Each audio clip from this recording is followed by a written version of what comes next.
비도 오고 비도 오고 처지지만 또 이렇게 일어나서 함께 찬양하도록 하겠습니다.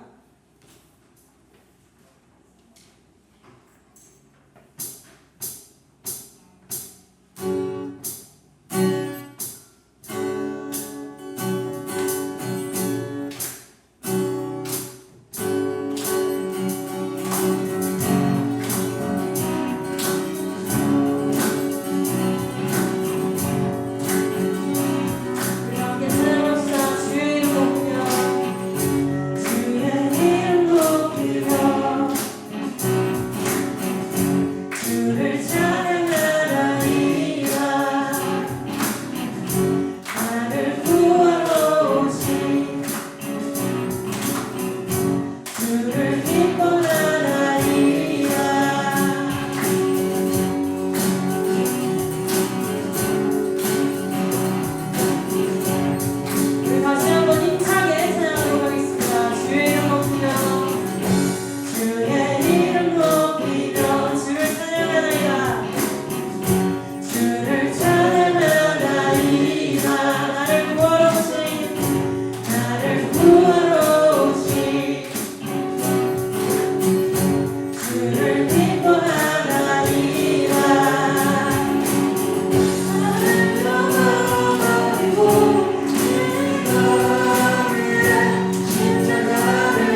예배가 되지 않았으면 좋겠습니다.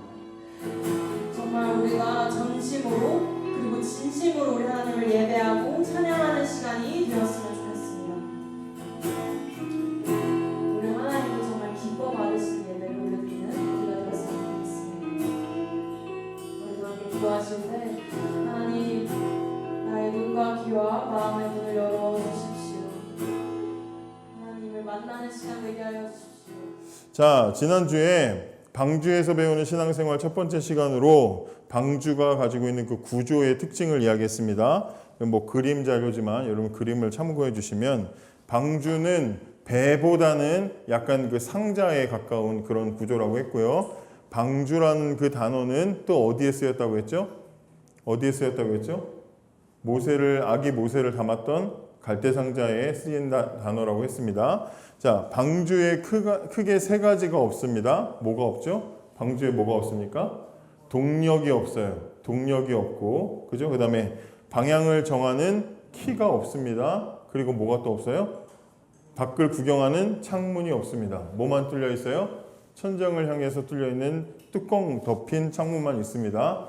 그래서 방주 안은 어디로 내가 가는 방향을 정할 수도 없고, 시작과 끝을 알 수도 없고, 또 어떻게 됐는지 바깥 상황을 내가 볼 수도 없어요. 그래서 방주 안에서 반드시 필요한 게 뭐라 그랬어요? 반드시 필요한 거. 방주 안에서 반드시 필요한 건 스마트폰? 뭐죠? 스마트폰도 있으면 좋겠지만 방주 안에서 반드시 필요한 건 뭐예요? 따라해 보세요. 믿음. 하나님을 믿는 믿음이에요. 하나님을 믿는 강력한 믿음이 필요하다 그랬어요. 믿음이 없으면 방주 안에 들어가도 살 수 없어요. 물론 각색한 이야기지만 노아라는 영화가 몇 년 전에 개봉을 했어요. 사람들이 만든 노아라는 영화가 있었는데 러셀 크로우인가 주인공으로 나왔던 노아 역할 나왔던. 근데 그거는 좀 되게 어두워 영화가 어두침침해 영화가. 근데 노아라는 그 영화는 사실 그냥 사람들이 상상으로 그 상황들을 막 만들어내서 성경적이진 않아요. 근데 거기 보면 거기 안에 성경에서는 그렇게 기록하고 있지 않은데 전혀 역사적으로 성경적으로 맞지 않은데 어떤 한 사람이 믿음 없이 그 배를 탑니다. 그러다가 그 배에서 나중에 이제 죽는데 믿음이 없이 방주에 타는 건 구원을 받는 게 아니라 지옥과 같은 겁니다. 왜냐하면 어디로 가는지도 모르고 언제 시작해서 언제 끝나는지도 모르고 그냥 그 안에서 아무것도 모르고 막연한 채로 살아야 되니까 얼마나 사람이 괴롭고 지겹겠어요. 그래서 방주 안에서 구원받는 방주 안에서는 반드시 뭐가 있어야 된다? 하나님을 믿는 믿음이 있어야 된다. 아시겠죠? 뭐가 있어야 된다? 하나님을 믿는 믿음이 있어야 된다. 하반기 시험에 나오겠죠? 믿음이 있어야 된다. 자, 그러면 노아와 가족들이 방주 안에서 얼마나 있었어요? 1년 넘게, 그죠? 1년하고도 17일 있었는데 방주 안에서 그렇게 긴 시간을 있는 동안 믿는 그 하나님은 어떤 분이신지 두 가지만 오늘 생각해 보겠습니다. 두 가지. 첫째, 방주 안에서 노아의 가족들이 믿은 하나님은 어떤 하나님이냐? 첫째, 따라해 보세요. 우리를 절대로 잊지 않으시는 분. 중요하죠. 하나님은 우리를 절대로 잊지 않으십니다. 중요해요, 안 중요해요? 중요하죠. 중요합니다. 1절을 한번 읽어볼게요. 여러분 우리가 오늘 읽지 않았지만 8장 1절 같이 읽어봅시다. 시작. 하나님이 노아와 그와 함께 방주에 있는 모든 들짐승과 가축을 기억하사 하나님이 바람을 땅 위에 불게 하심에 물이 줄어들었다. 자, 여기 무슨 단어가 있습니까? 하나님이 뭐 하셨다? 기억하셨다. 여러분 기억하다라는 말은 물론 잘 생각하고 기억하다는 평범한 뜻으로도 보일 수 있지만 까맣게 잊고 있다가 주일날 아침에 하는데 맞다 지난주에 그 약속했는데 이제 기억났어. 이것도 기억하다죠? 그죠? 까맣게 잊고 있다가 갑자기 생각나는 것도 기억하다죠? 몸을 기억자로 만들지 마시고 그거 기억하다잖아요. 그죠? 근데 여기서 말하는 기억하다라는 단어는 어떤 뜻이냐면 새기다라는 뜻입니다. 새기다. 가끔 보면은 좋아하는 축구 선수나 운동 선수나 이런 사람들 보면 몸에 이렇게 막 글씨를 엄청 많이 막 새겨놨어요. 근데 우리 청년부에도 청년 그 형제 중에 한 분이, 한 친구가 강아지 얼굴을 여긴가 어디다 새겼어. 그래서 이거 뭐야? 이제 물어봤더니 옛날에 키우던 반려 강아지를 이제 잊어버리지 않으려고 그 문신을 했다는 거예요. 뭐 저는 타투에 대해서는 뭐 그렇게 크게 뭐 생각하지 않습니다만. 그런데 새겼다는 얘기는 뭐예요? 절대로 잊어버리지 않겠다는 뜻이죠. 절대로 잊어버리지 않겠다. 앞으로 여러분들 그렇게 하라는 얘기 아니에요. 타투하라는 얘기 아니야. 집에 가서 또 졸다가 들어가지고 목사님 타투하래 뭐 이런 얘기 하지 마세요. 자, 기억하겠다는 거죠. 절대로 잊지 않겠다. 근데 여기 1절에 나와 있는 기억하사라는 말, 하나님이 노아와 방주에 있는 들짐승과 가축을 기억하셨다. 이 말은 까맣게 있다가 맞아 걔네들 있었지 이렇게 생각하는 뜻이 아니라 새기고 있었다. 그러니까 처음부터 지금까지 항상 까먹지 않고 생각하셨다. 이런 뜻을 가지고 있는 단어입니다. 방주 안에서 심판을 막 받고 바깥에는 막 온 세상이 물에 뒤덮이고 막 그렇게 홍수 심판으로 사람들이 죽어가고 있는 무시무시한 상황 속에서도 하나님은 죄로 가득한 세상을 물로 청소하시면서도 하나님의 마음속에는 뭐가 남아있어요? 항상 노아와 방주 안에 타고 있는 짐승들에 대한 기억을, 하나님 생각을 가지고 계시다라는 거예요. 하나님은 절대로 잊어버리지 않으세요. 잊어버리지 않으세요. 그런 생각 안 해봤어요? 어떻게 방주 안에서 동물들과 사람이 함께 있을 수 있었을까? 생각해봐요. 뭐 가끔 뉴스에 그런 거 나오잖아요. 어린아이가 동물원에서 이렇게 구경하다가 우리로 떨어져가지고 겨우 이제 사육사가 구조했다 이런 얘기들 있잖아요.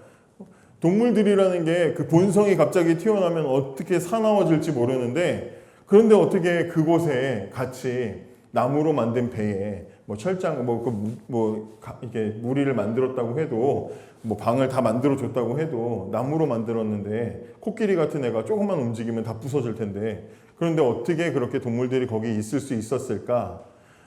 세상 사람들은 이해할 수 없지만, 그러나 우리는 사자굴에 던져져도 죽지 않고 편안하게 사자를 매트리스 삼아서 잠자고 나온 다니엘을 우리는 알고 있잖아요. 하나님이 짐승들의 본능을 눌러주셨구나. 우리 그렇게 믿죠?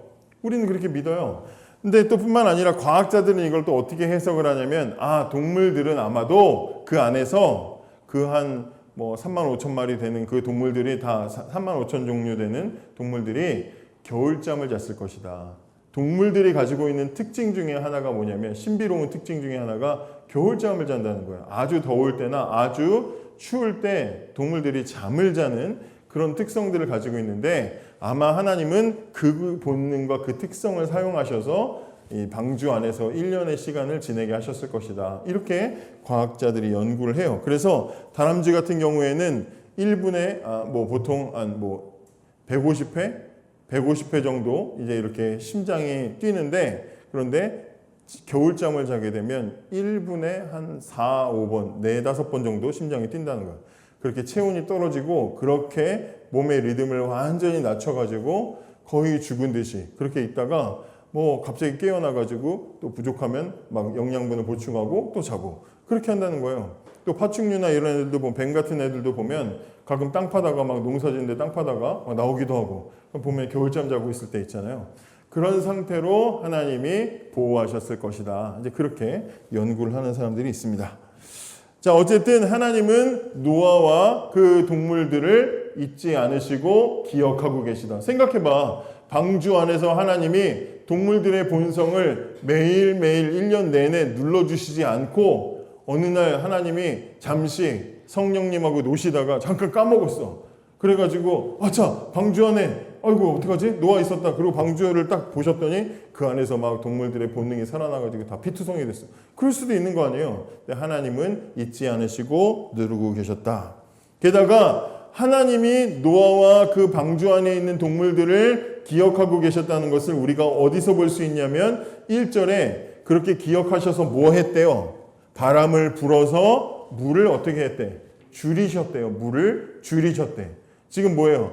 목적이 뭐야? 세상을 심판하신 것과 동시에 하나님은 방주 안에 있는 사람들과 동물들을 살리는 게 목적이잖아요. 그러니까 세상을 물로 심판하신 다음에 그 다음에 이제 그 물을 다 줄여버리시는 거야. 바람으로 다 날려버리셔요. 얼마나 물이 많았는지 그 시간이 오래 걸렸어요. 그래서 여러분 8장을 보세요.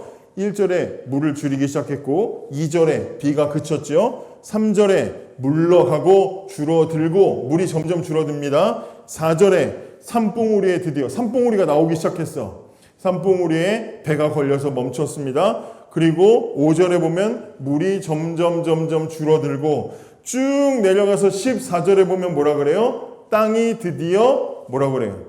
말랐더라 얘기하고 있어요. 그러니까 우리가 보이지 않고 우리가 생각하지 않는 동안에도 하나님은 뭐하고 계셨어요? 계속 물을 빼고 계셨다는 거지. 그러니까 하나님이 방주 안에 있는 노아와 동물들을 생각했다는 거야, 안 했다는 거야? 생각을 했다는 거죠. 그죠? 하나님은 계속해서 생각을 하고 계시는 거예요.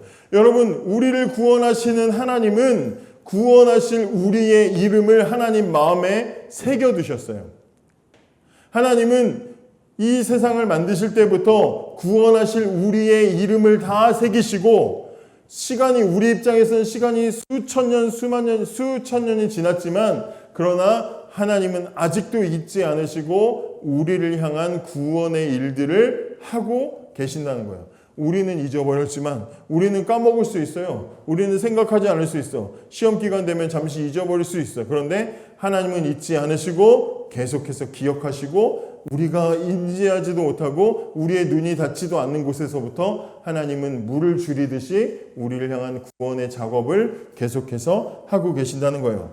여러분 신앙생활 하다가 외로울 수 있어요. 신앙생활 하다가 두려울 수 있어요. 나 혼자 신앙생활하는 것 같고 외롭고 지치고 넘어질 수 있습니다. 예수 믿다 보면 여러분들 청소년 때도 나 혼자 다니는 것 같아. 나 혼자 같아. 이게 얼마나 힘들어. 그죠? 학교에서도 가정에서도 뭐 사람들이 많이 있지만 그 속에서 외로움을 느낄 수 있어요? 없어요? 외로움을 느낄 수 있잖아요. 가족들과 함께 있어도 외로울 수 있어요. 친구들과 함께 있어도 그 안에서 외로울 수 있어요. 익숙한 길을 가는데도 두려울 수 있어요. 인생이라는 게 그렇잖아요. 우리의 살아가는 삶이 그래요. 그런데 그럴 때라도 우리가 절대로 잊지 말아야 될 건 뭐예요? 하나님은 여러분들을 잊지 않으신다는 거예요. 여러분들을 마음에 새기시고 여러분들을 지켜보고 계시고 여러분들과 함께하고 계신다는 거예요. 잊어버리지 마요. 정말 내가 혼자인 것 같아도 그래서 정말 내가 혼자인 것 같아서 아무 생각이 들지 않고 너무나 괴롭고 힘들 때도 하나님은 우리를 잊지 않고 우리의 물을 줄이고 계시다는 거야. 그러니까 기억하시고 잊지 마시고 실망하고 두려워하지 말아요. 보이지 않는다고 해서 하나님이 아무것도 안 하시는 게 아니라는 거예요. 아시겠죠? 그래서 어른들이 그 찬양을 좋아하는 거야. 지금까지 지내온 것 주의 크신 은혜라 한이 없는 주의 사랑 어찌로 말하랴. 왜냐하면 인생길을 걸어가시다 보니까 혼자인 것 같고 외롭고 너무나 지쳤는데 그리고 나서 10년, 20년 지나서 그 인생을 되돌아보니까 이곳저곳에서 하나님이 한 번도 나랑 떨어지지 않고 함께 하시는 것을 깨닫는 거거든요. 그 어느 것 하나 주의 손길 안 미친 것 전혀 없네. 여러분들의 정서와 전혀 맞지 않은 찬양을 제가 2개나 부르네요. 그죠? 그런 찬양들이 있는 거야. 하나님은 함께 하시는구나. 거기서 깨닫게 되는 거예요. 야곱이 외롭게 형한테 죽지 않으려고 외삼촌 집 도망가다가 광야에서 돌베개 메고 잠자는데 꿈속에 천사가 하늘에서부터 사다리를 내려가지고 오르락 내리락 하는 걸 봤어. 그건 무슨 얘기냐면 하나님이 우리 동네에만 사시는 줄 알았더니 거기도 계시다는 걸 깨달은 거야. 하나님은 여기도 계시는구나. 그래서 거기서 단을 쌓고 예배드리고 거기가 베델이 되잖아요. 그죠? 그런 것처럼 하나님은 우리를 잊지 않으시고 기억하신다. 여러분들이 지금 비록 졸고 얼마나 대단히 공부를 열심히 했길래 그렇게 좋은지 모르겠지만 졸고 아예 자고 숙박료 내라. 자네네들은 자고 그래도 하나님은 기억하시고 그래 너는 예배 시간에 많이 졸았으니까 밤만 구원하마 그러지 않으시고 하나님은 구원하신다. 두 번째 방주 안에서 노아와 가족들이 믿은 하나님은 어떤 하나님이시냐? 따라해 보세요. 둘째, 우리를 예배자로 만드시는 분. 우리를 예배자로 만드시는 분이 하나님이십니다. 자, 오늘 말씀에서 우리는 하나님이 우리를 예배자로 만드신다는 것을 보게 됩니다. 홍수가 끝났죠. 오늘 말씀 읽었잖아요. 우리가 아까 홍수가 끝나고 하나님이 내려라 그랬더니 방주에서 노아와 가족들 그리고 동물들이 다 내렸습니다. 그림을 참고해 주세요. 이렇게 다 내렸어. 드디어 동물들은 내려서 각자 갈 길 가죠. 각자 갈 길 가고, 그리고 사람들은 지금 이 주보 앞에 그림 보면 뭐 하고 있어요? 뭐 하고 있어? 뭐 하고 있어요? 그림 보세요. 뭐 하고 있어요? 캠프파이어 하고 있어요? 하나님께 제사를 드리고 있죠? 예배를 드리고 있습니다. 자, 20절 읽어볼게요. 20절 시작. 노아가 여호와께 제단을 쌓고 모든 정결한 짐승과 모든 정결한 새 중에서 제물을 취하여 번제로 제단에 드렸더니, 자, 온 세상이 죄 때문에 심판받고 다 죽었어요. 온 세상이 다 뒤집어졌는데 감사하게도 우리는 살았어. 그러면 감사해요, 안 감사해요? 감사하죠. 감격이 되죠. 고맙죠, 하나님께. 그래서 하나님께 내려가서 방주에서 내리자마자 하나님께 기쁨의 제사를 예배를 드립니다. 자, 방주에서 내리자마자 하나님께 감사의 예배를 드린 거 노아가 칭찬받을 만한 행동이 아니에요. 내가 하나님이면 어유 노아야 잘했어 칭찬할 거야. 실제로 칭찬하시고요. 하나님이 칭찬을 하실 만한 행동이잖아요. 자, 그런데 그 제사를 뭘로 드려요? 20절에 뭘로 드렸대요? 정결한 짐승과 정결한 새를 가지고 드렸대. 그죠? 짐승을 죽여서 그 짐승을 각을 떠가지고 피로 하나님께 제사를 드렸죠. 짐승을 갖다 바쳤어요. 칭찬받을 만한 행동이야. 자, 그런데 이 짐승이 어디서 났어요? 예배를 드리고 방주에서 내리자마자 하나님께 짐승으로 제사를 드린 것은 칭찬받을 만한 행동인데, 그런데 이 짐승이 어디서 났냐고요? 어디서 났어요? 네? 창세기 7장 2절과 3절 보세요. 창세기 7장 앞에 7장 2절과 3절 같이 한번 크게 읽어볼게요. 시작. 너는 모든 정결한 짐승은 암수 7씩 부정한 것은 암수 2씩을 내게로 데려오며 공중의 새도 암수 7씩을 데려와 그 씨를 온 지면에 유전하게 하라. 동물을 태우는데 6장에서는 동물들을 암수 한 쌍씩 태우라 그랬어. 그런데 7장에 와서는 동물들 중에 어떤 동물, 정결한 동물은 하나님이 지정한 동물들이 있어. 걔네들은 한 쌍이 아니고 몇 쌍? 7쌍씩 태우래요.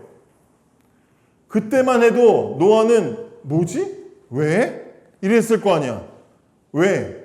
정결한 짐승이라는 건요, 얼굴이 교회 다니게 생긴 그런 동물 얘기하는 게 아니고 하나님께 제물로 바치도록 하나님이 허락하신 동물들이 있어. 아무거나 바치면 안 돼요. 하나님께 예배를 아무거나 드리면 안 되는 것처럼 하나님이 정해놓은 게 있어. 걔네들은 7쌍씩 바치라는 거야. 7쌍씩 태우라는 거야. 자, 그러면 배에 탈 때는 몰랐어. 근데 방주가 이제 홍수가 끝나고 방주에서 내릴 때 노아가 하나님께 예배를 드리려고 할 때 알았을 거야. 어떤 거? 아, 하나님이 홍수가 시작되기 전부터 홍수가 끝난 뒤에 우리가 드릴 예배를 준비해 주셨구나라는 걸 알게 되는 거지. 생각해봐요. 암수 한 쌍씩, 온 세상의 동물들이 암수 한 쌍씩만 탔다고 생각해봐. 양이라는 동물이 있어. 보통 양을 바치니까 양이라는 동물이 있어. 야, 이 양을 바쳐야지. 그리고 노아가 방주에서 내려서 양을 제물로 바쳤으면 그 양은 역사 속에 성경에만 나오는 동물이는 거야. 양은 어떻게 생겼을까? 우리는 몰랐을 거야. 그죠? 그런데 그 양을 7쌍이나 태웠기 때문에 내려서 그 중에 한 쌍을 갖다 바쳐도, 한 마리를 갖다 바쳐도 여전히 양들이 남아있어. 하나님께 바칠 예배의 재료가 남아있다 이 말이에요. 그러니까 이 예배는 방주에서 홍수가 끝나고 내리자마자 하나님께 예배 드린 것은 노아가 칭찬받을 만한 일이지만 그 예배가 되게 하신 건 누구냐 이 말이에요. 하나님이죠. 예배 되게 하신 건 하나님이야. 하나님이 우리를 예배되게 하셨기 때문에 예배를 우리가 드릴 수 있는 거지, 내가 예배하고 싶다고 해서 하나님께 예배 드릴 수 있는 게 아니다 이 말이에요. 아까 우리 찬양 인도하면서 송희 선생님이 그냥 습관적으로 당연한 것처럼 여기는 예배 드리지 말자고 이렇게 얘기했는데 그 말이 맞아요. 내가 오는 것 같죠. 우리는 우리 발걸음으로 왔고 내 생각대로 여기 와서 앉아 있고 내가 설교를 듣는 거고 내가 찬양을 부르는 거고 내가 헌금을 하는 거고 내가 선택하는 것 같지만, 그러나 오늘 이 성경을 보니까 그 예배가 되게 하신 분이 이미 있어. 그 시작은 누가 한 거야? 하나님이 우리를 예배의 자리로 부르시고 예배하게 하신 거다 이 말이에요. 설교를 제가 준비했어요. 하나님이 저한테 자 신웅아 적어라. 오늘 말씀은 하나님 너무 빨라요. 천천히 말씀해 주세요. 적은 게 아니야. 하나님이 저한테 뭐 알려주신 게 아니에요. 제가 설교를 준비했잖아요. 찬양팀 하나님이 찬양 인도할 때 송희 선생님 귀에서 자 G 코드 쳐라, E 코드 쳐라 안 가르쳐줬어요. 선생님이 그냥 한 거고 반주자들도 그냥 반주한 거야. 싱어들도 그냥 부른 거야. 우리가 다 한 것 같고 선생님이나 부장지쌤이나 여러분들이 다 여러분들의 걸음으로 여기 와 있잖아요. 그러나 이 예배도 누가 준비한 거예요? 하나님이 준비한 거다 이 말이에요. 하나님이 준비하시고 하나님이 제공하신 예배입니다. 우리가 하는 것 같지만 하나님이 먼저 앞서 오셔서 우리를 예배 자리를 초대하시고 우리를 예배하게 하시고 예배할 마음을 주시고 또 우리에게 말씀해 주시고 깨닫게 하시는 거야. 하나님이 다 하시는 거예요. 시작부터 끝까지 하나님이 다 하시는 거예요. 그렇게 예배하게 하시는 하나님. 그런데 여기서 은혜로운 게 있어요. 은혜로운 게. 9장을 넘겨보세요. 9장 3절. 이것까지만 보고 마칠게요. 9장 3절. 9장 3절 같이 한번 읽어보겠습니다. 시작. 모든 산 동물들은 너희의 먹을 것이 될지라 채도같이 내가 이것을 다. 드디어 하나님이 육식을 허용하시죠. 육식 해라. 코스트코 가서 고기를 사 먹어라. 하나님이 드디어 고기를 허용하십니다. 자, 그러면 그냥 고기를 방주에서 내려서 동물들이 있을 때 그럼 빨리 저거 잡아. 얼룩말 잡아. 할 수 있어 없어? 한 쌍씩밖에 없는데 걔네 잡아 먹을 수 있어요 없어요? 없죠. 기린 잡아 먹어. 야 저거 크다. 저거 잡아라. 잡아 먹었어. 그럼 기린은 성경에만 있는 거야? 그런데 하나님 육식을 하래. 그러면 당장에 농사한 것도 없고 아무것도 없잖아. 그럼 육식을 해야 돼. 먹고 살아야 되잖아요. 자, 그러면 어떤 고기 먹었겠어요? 하나님이 정결하게 구별하신 고기 먹었겠죠? 그죠? 하나님께 예배할 도구로 7쌍씩 태운 양이나 이런 정결한 동물들 먹었을 거 아니에요? 그러면 그 정결한 동물은 원래 뭐라고? 예배 도구라 그랬죠? 자, 그러면 고기는 언제 먹었겠어요? 예배 드리고 난 뒤에 하나님께 짐승을 태워서 바친 뒤에 남은 고기를 먹었겠죠? 그죠? 그러니까 뭘 할 수 있어? 하나님은 우리를 예배하게 하시는 것뿐만 아니라 예배한 사람들을 먹이시는 분이시다. 알 수 있죠? 예배한 사람들을 먹이시는 거예요. 여러분 생각해봐요. 배에서 내렸어. 방주에서 내렸어요. 나무고 뭐고 아무것도 이제 막 열매고 먹을 거 아무것도 없어요. 그런데 하나님께 예배를 드렸더니 뭐가 나왔어? 고기를 먹으라고 고기를 주셨어. 하나님께 예배했을 뿐인데 먹고 살 수 있도록 하나님이 도와주시는 거죠. 여러분 예배는 그냥 단순히 우리의 영적인 것만 채우는 게 아니라 예배는 우리의 육적인 우리의 생활도 책임지는 귀중한 통로인 것을 우리가 기억해야 돼요. 인생에서 성공하려고 성적 잘 나오려고 좋은 대학 가려고 좋은 직장 들어가려고 예배를 빠져. 예배를 소홀히 해. 잘 드리다가 고3 돼가지고 예배를 빠져. 세상의 원리는 그렇죠. 그래야 먹고 살고 그래야 더 좋은 데 가서 잘 살 것 같으니까. 그런데 성경적 원리는 그렇지 않습니다. 성경적 원리는 예배하는 사람을 하나님은 더 먹이시고 예배하는 사람을 더 잘되게 하신다고 성경이 우리에게 지금 이야기해주고 있는 거예요. 여러분 예배하면 예배자로 살아가면 하나님은 그 나머지를 다 책임져 주십니다. 이 사실을 잊지 마세요. 오늘 정말 시기가 적절하잖아. 시험 기간이라고 빠지는 친구들도 있는데 물론 걔네들을 정죄할 생각은 전혀 없습니다. 그럴 수 있어요. 그런데 여러분들이 이 시간을 구별해서 나왔어. 물론 이 시간에 교회 안 나왔으면 뭐 공부했겠어요? 잤겠지. 그지? 어쨌든 여러분들이 이 자리에 예배드리러 나왔어. 그런데 하나님은 그런 여러분들을 먹이신다는 거예요. 여러분들을 책임지시고 살아가게 하시고 삶에 힘을 주신다는 겁니다. 그러므로 예배자로 반드시 살아가시기 바랍니다. 우리를 채우시고 먹이시는, 예배하게 하시는 그 하나님을 바라보면서 이 땅을 살아가는 저와 여러분이 되기를 원합니다. 기도하겠습니다.